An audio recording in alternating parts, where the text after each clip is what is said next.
Welcome to In the Chair podcast, and I'm not Robert Bone.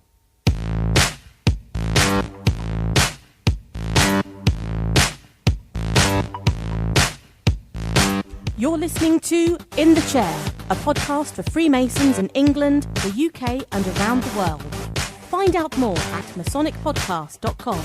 But first, welcome your host, Robert Bone. Hello there, good day. Hope you're having a great day. I'm Robert Bone and I am the host of In the Chair, the podcast for Freemasons and anyone, of course, interested in Freemasonry in the UK and all around the world. I hope you're having a great day, and as you probably heard from the introduction there, I'm not by myself. So, James, introduce yourself. Hi, I'm James Birdseye, and I'm with Robert today. And James, you might recall, was actually on the podcast before. He was on episode 10 when you come on with Mark, and you're both from Old Sunning Lodge, which also meets in Berkshire, aren't you? Yeah, absolutely. So he's pulled my arm, and I'm back for more. Brilliant. Well, many thanks for coming on today, James. And what we're going to be doing is we're going to be having a bit of a chat, but we're doing things a little bit differently than what normally happens. Normally, I'm sat in my spare room at home, and I'm doing this into a microphone with my laptop in front of me, chatting to people by Skype. But this is a first. Actually, we're doing quite a few firsts today, because In the Chair is actually an outside broadcast, and we're actually in the bar of Sindlesham Masonic Centre, which is near Reading in Berkshire. So, hello, James. It's good to see you face to face. The problem is, though, mate, is the bar isn't open. You see, this would be fine if I had a beer in front of me. But alas, it's a glass of water. It's not. You've got a glass of water, but at least we're sort of doing it face to face. Now, the reason we're actually in the bar at the moment is because I'm going to be doing a lodge meeting. It's Kennet Lodge meeting tonight. I'm going to be in the chair, and we've got a third degree ceremony. And the third degree ceremony is going to be for a member of the lodge who's been on the podcast many times before, and that is Chris Butland, who hopefully might be coming on the show later when he gets here.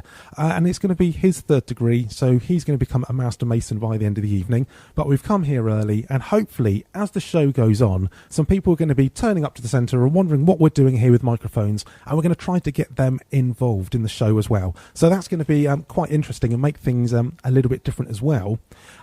Plus, at the moment, I will just point out, it's not just myself and James here.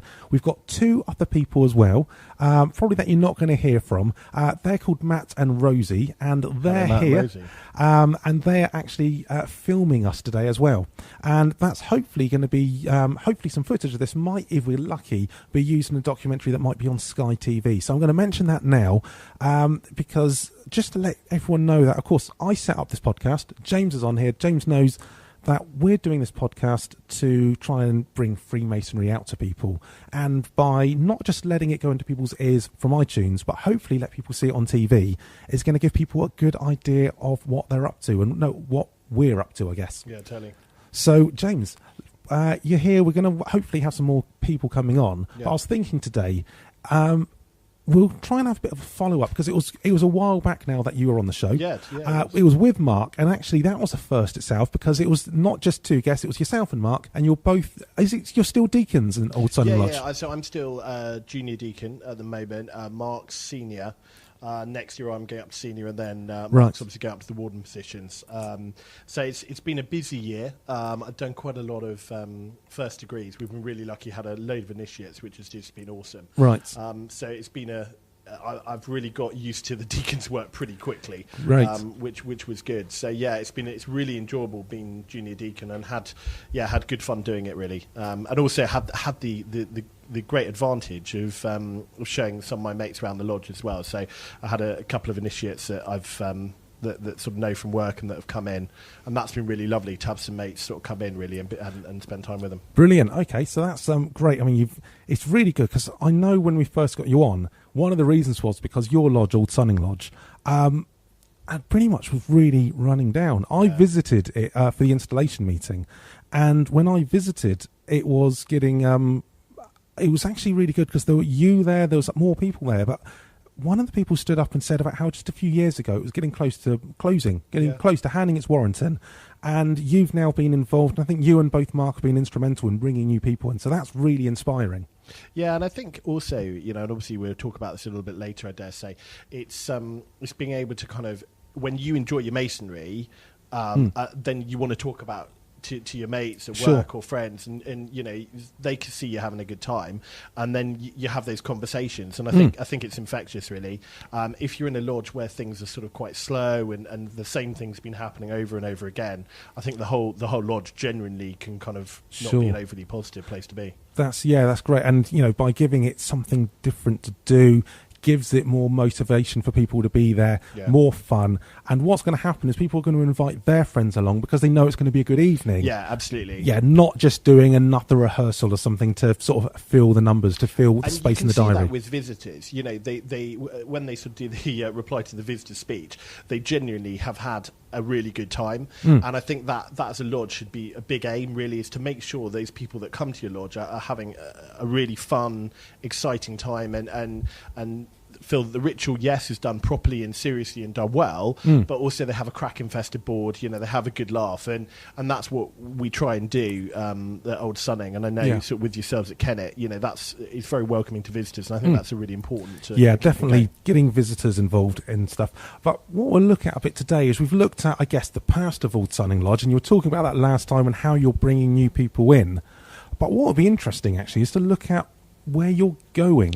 And actually not just so much as the lodge as a whole, but Old Sunning Lodge, maybe, Freemasonry within the province, and looking at the bigger picture, especially with the tercentenary coming around the corner, looking at what could be happening for the future of Freemasonry in general. Because I think the way things are becoming so more interconnected nowadays, I guess maybe 20 years ago, people just really communicated with the members in their lodge and the lodges they went to visit.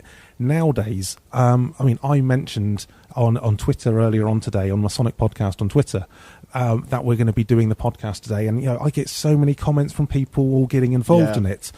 So it'd be interesting to see how, where Freemasonry could be going. So let's start off close. So let's just look at your lodge, Old Sunning Lodge in general. Where do you think the Old Sunning Lodge is going to go in the future? What we've been doing is actually having a full strategy, and I think that's really, really important. We've been doing some planning for the future in terms of what our roles are going to be. In fact, we had a social curry night the other night, which was awesome, and the Western Master said, right, we've actually got a plan to 2026 of what position everyone's going to be in. 2026. Indeed. So Kennet Lodge has just been roughly putting in place a 5-year plan. So you've gone for a 10-year plan. Yeah, we're going hard. We're going hardcore. But excellent. The nice thing is that we know that someone's going to move towards assistant secretary, then to secretary. When the secretary retires, we're looking at kind of mentoring positions. Right. So not just, those offices specifically to the chair, we're also looking at further past that. And the other thing as well is that actually with social media, I loved your the podcast on social media by Harrow Freemason, absolutely awesome podcast. And I think we've got a lot from that. And Mark's been working at our general strategy, which is about being really, really honest about what our lodge does, as much as we can be, using links, getting networks out there with other Masons, and actually saying, we've got an LOI here, we've got this is happening, we've got a meeting coming up. But interestingly, we've also been looking actually essentially our internal marketing, as it were. So, before, it's very much here's the summons, this is your meeting, great. From an almoner's point of view, I think as well, what we need to be doing is we need to be contacting and being involved in our brothers' lives as much as possible. Not by phoning them up every week necessarily, but we've got a WhatsApp group, which a lot of us are on. And, we can share stuff. People can say, I had a bit of a difficult day. Got any ideas about this? Or awesome, I'm going out for a beer Saturday night. You about? So that kind of constant in touch. So we're actually looking not just at our kind of social media within sort of externally and within the province, we're also looking sort of within ourselves as well, which works really well. What I'm actually really taking away from what you're doing there is, at the moment, Freemasonry lodges, you meet each other at the lodge meeting. Potentially, if you're holding an office at the rehearsal, if you're going through the offices at Lodge of Instruction, normally once a year there's a ladies' night, possibly a Christmas event. But apart from that, that's really the main times. But you're actually looking to be using social media to make it more of just a monthly contact to actually a more of a more close-knit circle of friends, I'd say. Yeah, exactly. And that's exactly what they've all become. They've all become friends. They've all become really good mates. Right across the age gaps, we've got one Mason that's in his sort of late 80s. He's on WhatsApp. He's loving it. Oh, great. So it's actually about having that sort of contact, and I think the advantage of that is that when there is a situation that someone's finding things difficult, or maybe the almoner would need to be involved and that kind of thing, it's going to be easier, and someone's going to feel safer to kind of do that, to make contact, because that contact's being made. So definitely from a local point of view, this is what we're trying to do a little bit more of. I guess what you're doing there is you're not just almost having a lodge. You wouldn't be inviting a new member to join a lodge. No. You're inviting a new member into a circle of friends. Absolutely. And I think actually that is really, I haven't really come across that before. And I know people have friendships within Masonic lodges. Some people get together, maybe some people work together, then maybe they've known each other already, as what sometimes happens. Or sometimes it's just because you find, when you're in a lodge, you sit next to people, you realise you have something in common, you exchange phone numbers, and as time goes on, you end up connecting with people. But it seems like you're actually not just letting that happen, develop naturally, you're actually proactively trying to do that, and that's the first I've actually come across that. Yeah, no, absolutely. And I think it's important that we're sharing information all the time, both internally and externally, and I think that then goes on to sort of the wider point of province as well. Having the province websites getting better and better. I know in Berkshire, I'm going on to that more and more. I'm learning more about, say, our Light Blues Club and stuff like that. So it's really helpful, actually. Yeah, and I know, talking of Light Blues Clubs, if people don't know what that was, I can't remember off the top of my head, but we did actually have someone on the show talking about the Connaught Club and the Light Blue side of things, and those are clubs which are designed for younger Freemasons. Not just younger as in literal age, but how new they are to Freemasonry. And I think, the introduction of the Connaught Club and those sort of light blue clubs are actually a good way to move Freemasonry forward in the future as well, aren't they? Because it's realising, hang on a minute, these people who are the younger members now, those people working their way through the offices, those people before they get any provincial rank, probably will, in the 10, 20, 30 years' time, they could be some of the guys who are running the province, so to speak, running Freemasonry. So it's actually quite good forethought, I guess, to set those things up now to get those relationships in place. Yeah, and I think it gives a big opportunity to widen that network as much as possible, both sort of in person again through the sort of social media and that's the Light Blues, particularly within Berkshire, is a really good organisation. Yeah, and I think one of the things is the new members that you have now, the younger members, the people like yourself, James, who are going through the offices, the people like me who currently master of the chair, but I'm still I'd like to say the right side of 40. But people in that sort of boat, we are we are different, I guess, to how the members were sort of 20, 30 years ago. Just the whole psychology of things. There is a different psychology. There's a different economic climate in the UK and around the world at the moment. And, Freemasonry is a very long-running thing. It's been established as it has been for almost 300 years, been running for however many years before that. But we've really got to look at, if we're going to look at the the future of Freemasonry, where it's going to go and take those things into account. For Freemasonry, I think, to stay exactly as it is, probably it wouldn't be able to survive. It must adapt. So would you agree on that? Yeah, I would totally agree with that, Robert. We need to be remembering that essentially, and we always say it, family first, work second, Freemasonry third. Right. Now, I think if you were to ask any Mason, I think they believe in that. They really believe in that. But maybe controversially, I think we need to be maybe living that a little bit better. Oh, okay. And I think, for instance, for myself, my wife has to take a half day when I have a Masonic commitment, and that's her annual leave. That she's, really kind, and she does. But, lodges do you meet really early? It's sort of, we're meeting, 4:30, 5 o'clock. Yes. And to somebody that's working, that's really tricky. Yeah. And, and I think that needs to definitely be looked at. The other thing as well is that it's a great hobby, but it's obviously quite an expensive hobby as well. Yeah, and, especially when you start going out visiting, you start doing meals, buying raffle tickets, all those sort of things. It does start adding up. And I guess that's something that people have got to look at as well. It's very easy to say to a new member, you just need to pay your joining fee. We meet 6 times a year. That's that. It's not too bad. I guess sometimes when you actually look at it, maybe when you do start going out visiting more, one of the tips, because I have been out visiting quite a bit so far, I've managed to do a visit to every an installation at every centre within Berkshire. Awesome work.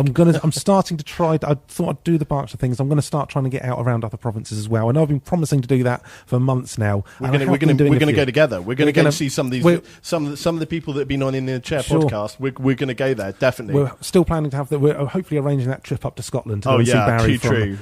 There's going to be whiskey involved. I'll tell you that right now. Episode 5, when we had Barry Lowe on, who was talking about Scottish Freemasonry, that was definitely one of the most downloaded ones. If you haven't heard that, go on to masonicpodcast.com/5. I think that's the number off the top of my head, and that and listen to that one. And when it's great, when we were talking about that and finding out all those different things that we had done differently, but also what we had in common. And I think for Freemasonry to go forward, we've got to look at some of those sort of past things as well, where we're going to try to look at what maybe was happening in the past, and what we've got in common, and how we can now use social media to connect.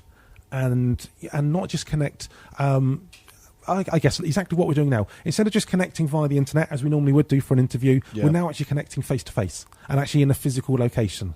And I think actually what's happening is we're using the social media to make those, but then still bring it back to a face-to-face meeting at the end of the day. Yeah, absolutely. And I think when we talk about the future, I think sometimes the anxieties are that, we're suddenly, maybe if we meet a bit later, we're not going to have a festive board, or we're not going to do the ritual, or we're not going to... And, Freemasonry is still Freemasonry. It's got a lot of tradition. It's got a lot of history.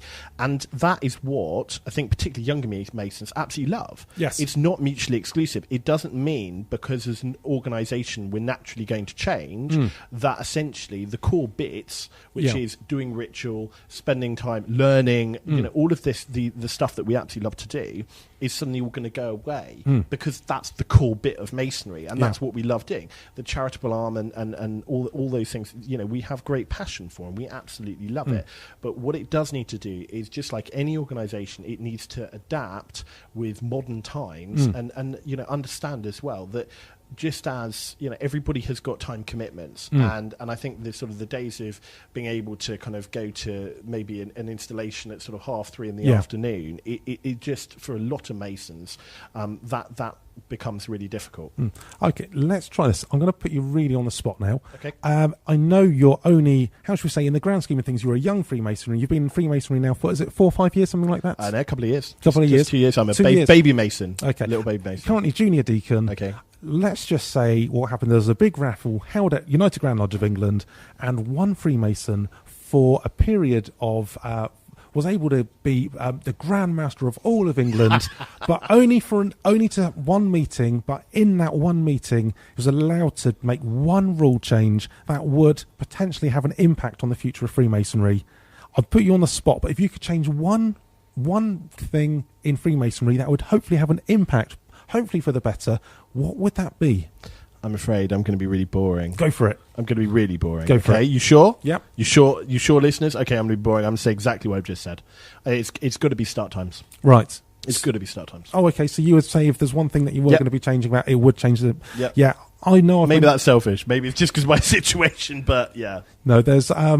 I remember I visited a lodge, and I've mentioned this on the podcast before. I went to a lodge, and it was an installation meeting, and it started at 4:30. Yeah. I went there at 4:30 expecting it finished early, but what happened is they ended up opening, and then they called off, and then everyone all come out into the bar, exactly whereabouts we're sat now. Yeah. But everyone come out in their regalia, because there was a half-hour break, not enough time to get a cup of tea or anything. It was literally come out, say hello to a few people, and go back in again to then resume the ceremony.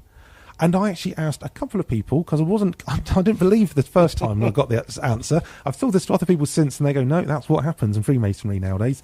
But what happened is and I said, well, what happens if people cannot get off work to get here for 4:30 for when it opens?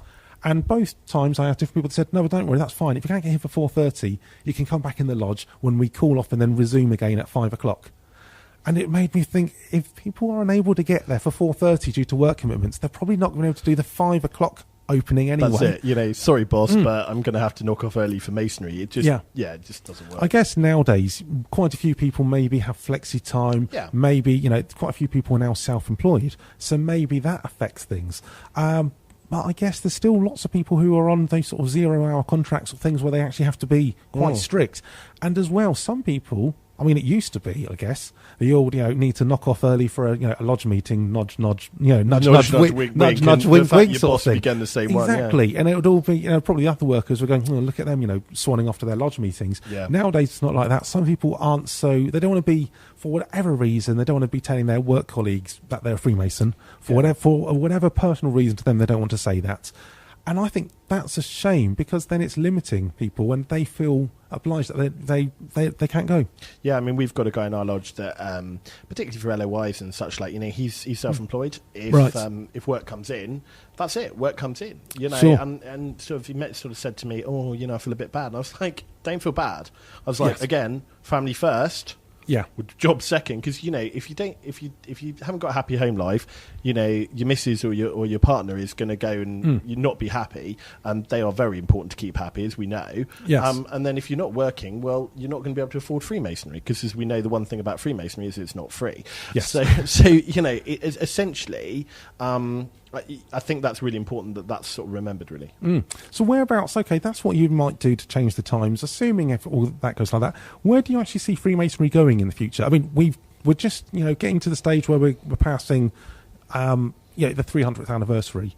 I guess I could say, where do you see Freemasonry in 300 years' time? To be honest, we all know we're going to be on little rocket ships floating around and robots doing the cleaning by then. Where's the hoverboards? I want the hoverboards. They will be within the next 300 years. The hoverboards, Robert, are still not here. They will be in 300 years' time. I want the hoverboards. So let's not go that far into the future. Okay. Let's look at, I guess, to make it a bit more realistic, let's look at maybe 10 years' time, 50 years' time, and actually, this is going to really pushing it, maybe 400, for the 400th anniversary, so 100 years' time. So start off, James, where do you think Freemasonry is going to be in 10 years' time? I think 10 years' time, it's going to be relatively similar. Right. I think that I think it's going to be maybe a more flexible organisation. Right. I think it might be that actually this whole concept of a mother lodge, okay. It might be that, because I mean, some people travel real big distances, don't they, to their mother lodge if they've, say, moved, I don't know, to the West Country, and then Sure. the mother lodge is here in Berkshire, or mother lodge is in London. They travel for that. I think it's going to be a more flexible organisation. I think it might be that you say, well, actually, I'm going to do my LOIs at my local lodge room, or I'm going to go to this lodge, I'm not going to go to that lodge. Yeah. I think we're going to be a more flexible organisation. I can also see as well that what I would love to see is that we're using maybe an app more. For instance, dining fees. Right. Let's go and book directly on an app. I want to be able to go and use my phone, pick it up. Okay, I'm currently, so let's do a location search. I'm currently in Bristol. I'm on there on business. Oh, yeah, okay, there's a lodge meeting tomorrow. Oh, cool. Okay, they're doing a second degree. I quite fancy. Oh, button, press, book, paid. Do that. Come dinner. Yeah. So you'll be more of a national Freemason, Yeah, so I to think speak, so. not one that meets in a lodge, but the lodge sort of spreads out. You maybe have your mother lodge, but then you use that as your base Absolutely, to then absolutely. internet. Maybe just like how people connect on Facebook that don't know each other now, actually turn that into physical actual meetings. Yeah. I mean, one thing that I guess maybe I'd say concerns me potentially is in 10 years' time, we'll be looking back on the tercentenary, the 300th anniversary would have gone. That would have been 9 years in the past. Now, I draw a parallel to the Olympics that happened in London in 2012. Big things were made of that. There was going to be a big legacy. There was going to be that knock-on effect. And at the time of the Olympics, to be honest, the UK, Team GB, was doing pretty well. We won a lot of medals, really made the most of it, and was going to have that lasting legacy. However, 4 years later, we're already coming up to Brazil. Is going to be coming up this summer. But the legacy of what London 2012 has left behind probably isn't quite as good as what the politicians perhaps led us to think was going to be like. Do you think it's possible that Freemasonry might not be able to capitalise on the tercentenary quite as much as what we hoped we would do with the Olympics as a country? Yeah, I think that's a really good comparison. But essentially, it's up to us. It's up to our rulers and UGLE, and it's up to the provinces to go, right, okay, we've got an opportunity here. How are we going to use it? And obviously, I don't as a baby Mason, I don't know all that's going to be happening and going on. But from what I hear, it's going to be absolutely awesome. We're going to capitalise on this. We're going to go and make sure that people know about Masonry, that they know what we're doing, they know the good stuff that we're doing. Yes. But what's going to be so important, and humbly I would suggest, is that we use that momentum and we keep going with it. Yeah. And if they want to keep going with it, then they will keep going with it. And so it's actually a matter of wanting. I think if as an organisation, if you want to do it, then you will do it. Sure. Yeah. We need to, I think, as you said, you hit the word, there's momentum. It's going to be keeping those things. I guess it's going to be getting the PR. I really think what we need to do as Freemasons ourselves, and of course anyone involved in Freemasonry who understands what we're doing, is to make the most of it. And by that, what I mean is that when we're out doing it, we don't just wait for the United Grand Lodge of England to do the big things, and we just maybe turn up with our regalia and smile and go, wasn't that a lovely afternoon, and wasn't that a lovely couple of events we went to? I think what we need to do is people like you and I, and actually the listeners. I must say, if you're a Freemason and you're listening to this podcast, you are seriously in the minority, but you're one of the people who isn't just turning up to your monthly meeting. You're actually listening to it and taking, and I've found the people who are listening to this are the people that do want to do good and do appreciate their benefits and want to pass those benefits on. Yeah, and I think we should take this opportunity to really thank the listeners, actually, because, what's happening is that they're driving this forward. Yes. Essentially, we're asked to do a sort of a daily advancement in Masonic education, aren't we? Now, for me, sometimes that's opening the book and having a look and everything else, but actually, I listen to this normally on the treadmill when I'm kind of, and it kind of, helps me get through my run, which is normally very slow. But it's all those festive boards. It's all those festive boards, absolutely. It's a pork we're going to have tonight, which sounds awesome. Yes. But it's with crackling on the side. With crackling on the side. Yes. Okay, I'm not going to be able to eat that. You'll have to eat my crackling. But I think it's a matter of trying to learn something every day, and I've definitely learned a lot from the podcast. So it's a very good thing, and as part of that advancement that we should be doing. Yes, and I think that's the thing, is we need to sort of take that, and what we're doing is not just rely on the people above. I think we need to let those maybe do their bigger things, but as everyone as a whole needs to then drive it forward. So that's maybe looking at Freemasonry in 10 years' time, hoping that the tercentenary has done the benefits and hopefully brought people in, and hope there'll probably be in 10 years' time, people are then starting to go into the chair who had actually found out about Freemasonry due to things about the tercentenary being on TV. That would be quite interesting, actually. Okay, so 20 years' time. So, actually, no, let's go... let's go to 50 years' time. Okay, well, I actually think... See, what I think about 50 years' time, I think it might be more like 20 years' time. Okay. So will you forgive me if I go between the two? 25 years. Go for it, split the difference. Okay, I'll split the difference. I think, what do they call it? Like the marketing. When they're in there, there's sort of the marketing. They call it like blue sky thinking. Yeah, blue sky thinking. Blue sky thinking. Let's use some big buzzwords. I'm going to use synergy. Thickness. We could do like corporate bingo now, okay? Sure. So get ready for the house. Okay. I think that it could be a world where actually we've got VR headsets. Yeah. Right? So rather than Skype, essentially, high definition, Skype, headsets, and have a lodge meeting. Why not? What, a virtual lodge meeting? Yeah, virtual lodge meeting. Why not? At the end of the day, the technology is moving that way forward. Yeah, no, I completely agree, and I see where you're going there, because, to be honest, the technology now is almost there. Yeah. It's getting very close, and now you can get the little, you can almost Skype through your phone and have those little goggle sort of things on there. So I think the technology, in 20 years' time, even in 10 years' time, will be there for it. Would Freemasonry be ready for a virtual lodge?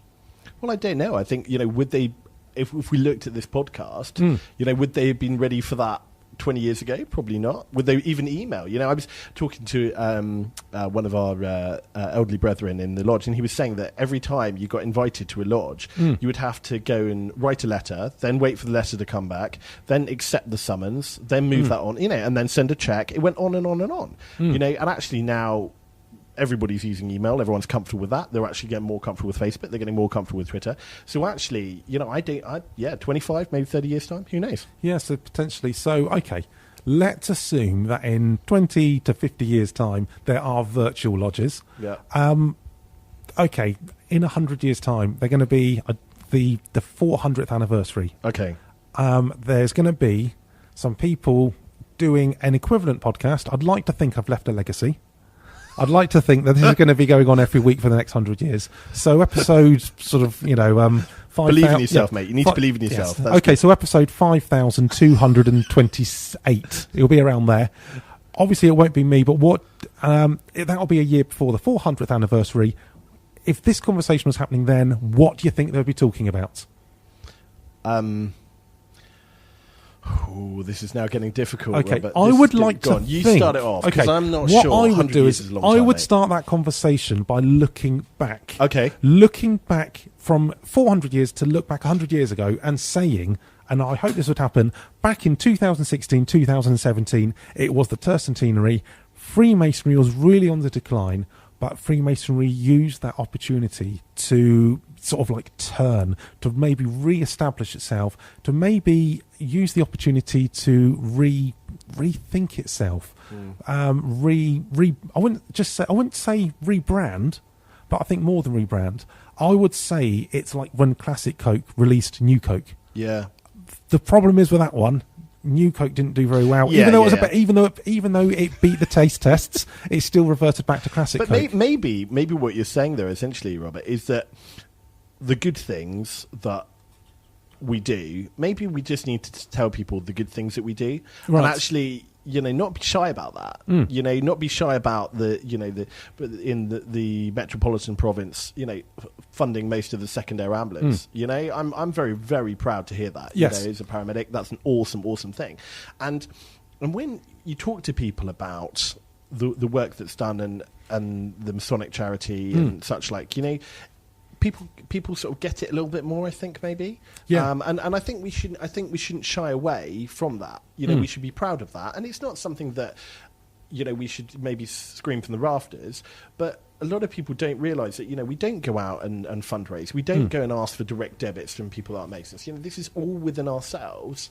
I think that's something to be proud of. In that case, do you think if Freemasonry was more well known and established and possibly, I'll use the word respected, amongst the world at large, do you think then we could then start doing some more charitable fundraising actually outside Freemasonry? Because at the moment, pretty much every penny from Freemasonry is meant to be raised within from the members. Do you think what should happen is maybe Freemasonry, and now we've got the grand charity, so maybe on that side of things, look at moving that a bit more outside, maybe I wouldn't say outsourcing, but being a bit more public with that side of things? Yeah, I definitely think we need to say about the work we do. I mean, obviously, we've got to be a little bit careful with the charity, because I know that I don't know particularly that much about it, but I know they obviously give grants to charities, so we don't want to obviously take away anything sort of from the charities that it supports. But yeah, I think that's definitely a potential for the future. So to look at and sort of modernising that side of things. Yeah, I think Freemasonry, there is the future of it. I mean, obviously, none of us have got crystal balls. We don't know. But I think we do need to look at it. I think everyone who is a member or even thinking of joining a member needs to have some sort of responsibility in it and help to leave a legacy. Yeah, I think I really like your point a little bit earlier about what UGLE are doing and the fantastic websites and all the stuff they're doing, which is spot on. But I think we also need to look at each one of us as an individual, as a member of a lodge, and as a member of a province, of how are we going to build our organisation. Right. And I think, do you remember that whole thing of, to be one, ask one? Yes. That's so easy, isn't it? To be one, ask one. However, I was interested in Masonry for years. And do you know what? I didn't know one, or I didn't, I did once I was a Mason. I suddenly realised that people were Masons. But essentially, now, as you rightly say, Robert, you said in the previous podcast, to be one, Google one. Yeah, I mean, that's the thing. Just get on the net, and anyone listening to this that thinks, actually, that's something I might be interested, just get on the net, go and have a look at UGLE website, go and have a look at inthechair.com, try inthechairpodcast.com. In the chair, in chair.co.uk is the blog, or masonicpodcast.com. He's on it. But essentially get that information and start saying, "What is this? Something I fancy? Is this something I want to do?" I remember I saw, and I don't know who it was who done this, so I apologise. I think it is one of the listeners who done a tweet about bringing people into Freemasonry and actually used the hashtag to be one, ask one, and it kind of, in a way, I sort of saw there's that irony in there, because of course you're saying to be one, ask one, but you're only then putting that out to people who know already, and you've got the half of it right to say, we're out there using social media, using hashtags, but I think it's, if you want to be one, then use social media to search for it. If we're tweeting to just Masons, great, that's good. You know, that's really good internally. That's really good going, oh yeah, I've got a really cool meeting coming up. You know, what I think actually, I'm going to flip it on its head a little bit, because, you know, I'm somebody that obviously is very pro-social media. It's those conversations with your mate. It's those conversations, as in, you know, when they say, "Oh, what are you doing this week?" Oh, you know, rather than a bit like in the Simpsons episode with the Stonecutters. Yes, I'm going to a meeting. You know, what about actually saying, "Yeah, I'm going to Freemasons." Yeah, I think that's the thing. I'm not embarrassed about it. I'm really proud to be a Mason. So they can then ask me questions, and if I can answer, I can answer. Sure. And that's how people that have always had a natural interest, that interest grows, and then invite them to, you know, I know in Berkshire we have some really, really good road shows, and people can come down on open days, and you know, and the open days are fantastic. They can start seeing things and start going, oh right, okay, that's what it's all about. Actually, what happens is often you have people say, oh, with Freemasonry, oh, you'll lock yourself in these lodges. Actually, in Berkshire, I can't speak for other provinces, but in Berkshire you have these open days, normally held at the different places where they are, and you can turn up for free and actually have a tour around the lodge room, and that doesn't make any they are sort of like the lodges are for men. That doesn't make any difference. Wives and anyone who can turn up off the street and have a look round and find out about it, because Freemasonry, those Freemasons are proud on what they're doing, and they want to let people know. It's not just we're telling you to try to get to become a new member. We're telling you because actually we want you to know about it. Yeah, and when I went on the tour in London, you know, it was really nice for my wife, because suddenly she was going, oh, okay, oh, I sort of get that now. Oh, right, that's why you've been here. Yeah, it's a good thing. Oh, if anyone does, if anyone wants to find out more about Freemasonry, go to Great Queen Street in London. That's where the United Grand Lodge is. Book ahead, and you can book yourself on a tour, and you go around the library, and you get given a tour around all the background, all the bits there. There's the lodge room. You can see the chairs, all the works of art that are there, all the history behind it. And to be honest, you know, say to people that, you know, Freemasons don't tell people, you can actually book a whole tour around it, and they do that for free. Yeah, it actually is a great day out. You can look around, you know, yourself. Yeah, no, it's a really good day out, actually. Yeah, it's well worth it. And whilst you're there, you've also got a shop there selling all books on Freemasonry and everything as well. So I think, you know, the future, we really do need to look at that. But I think what needs to happen, I would say, is not just try to sort out the events for the tercentenary, just to make them big, jolly events for the sake of it. I do think there needs to be, and I'm not saying there isn't, but we need to ensure that there's the sort of the machine that goes along with it underneath to create that legacy. Absolutely, but also I think that's going to be the opportunity. The opportunity on that day for someone to go, oh yeah, this has been really good. I've had a really good time. You know, there needs to be Masons around to start talking about what we do, and to give people an opportunity. You know, literally, I'm quite interested in this. Right, good. Okay, let's take your details and come to centre. We'll take you around your centre, we'll have a drink, and we'll have an informal chat and see if it's something that you want to do.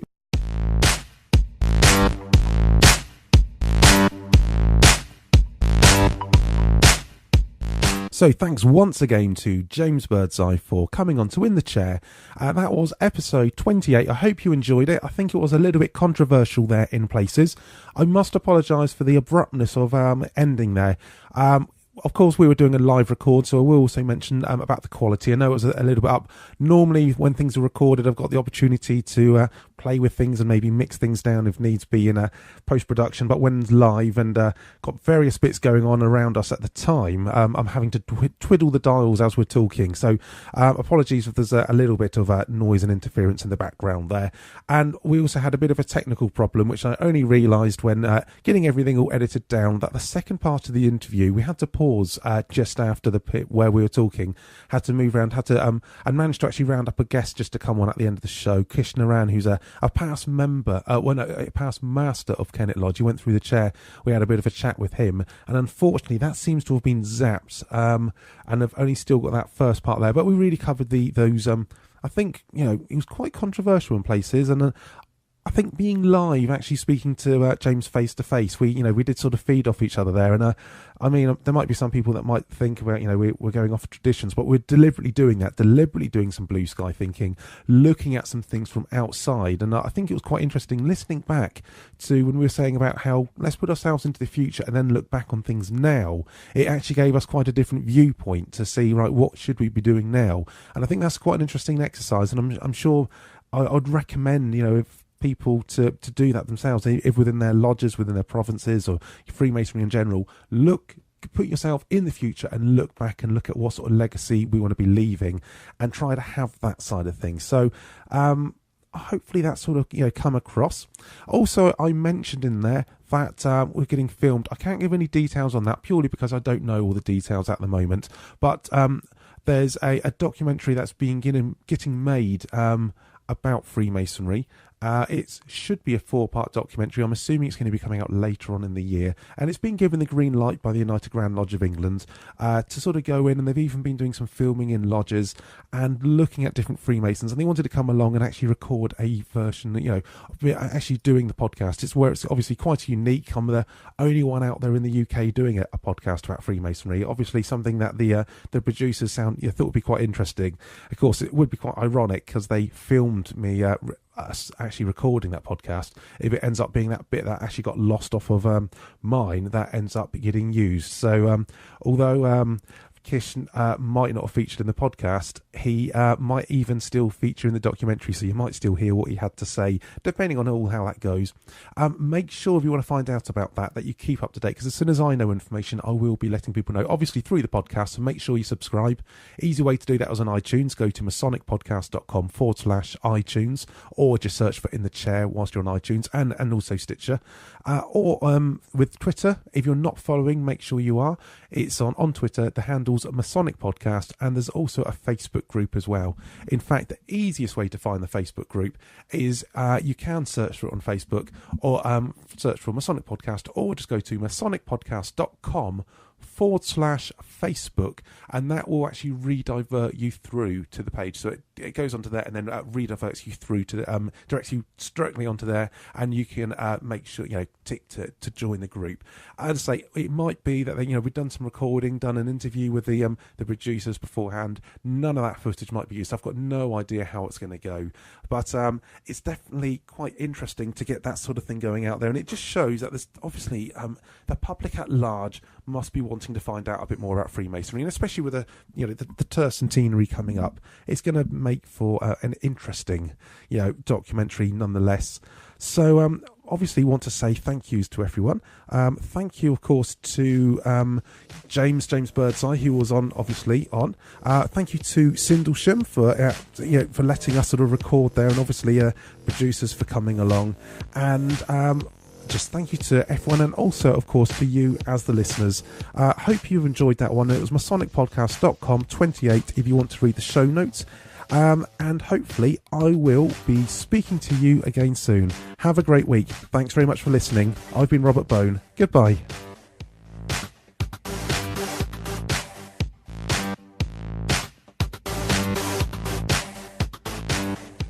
Thank you for listening to In the Chair.